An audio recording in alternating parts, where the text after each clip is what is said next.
आज 10वीचा रिझल्ट आहे आणि माझी बहीण आहे 9वीला, तर ती तिच्या ज्या 10वीच्या मैत्रिणी त्यांचा रिझल्ट बघते. पहिली गोष्ट हे बघा, हे माझं नाव आणि हे माझे 10वीचे मार्क 95. स्टील मी इंजिनिअरिंग केल्यामुळे एका चांगल्या जॉबसाठी तरसतोय.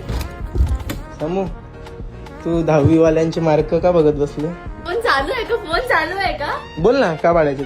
स्वप्न आहे भाई 95 च्या वरती. का? त्याच्याने काय होणार आहे?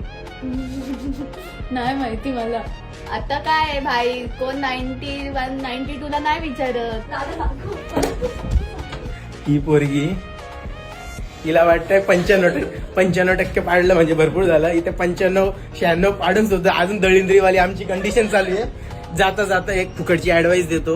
मॅथ्स मध्ये, सायन्स मध्ये 90 वर पडले म्हणजे 10वी नंतर सायन्सच घेतलं, जास्त काही नाही. म्हणजे 50 जे स्टेटस ठेवताय ना तुमच्या पोराचे, नाही तर की हा माझ्या पोराला एवढे मार्क पडले, त्याने काय होणार नाहीये, त्यामुळे ते ठेवूच नका स्टेटस. नंतर ना 2 वर्षानंतर 12वीचे रिझल्ट लागले, जे धडकन खाली रिझल्ट पडतील ना, त्याच्या म्हणजे नातेवाईक ना बोंबाबोंब मारतात ना, त्याची वाट लागतं ना, त्यापेक्षा आताच ते स्टेटस बिटस ठेवू नका. ती फालतूगिरी नका करू. चला.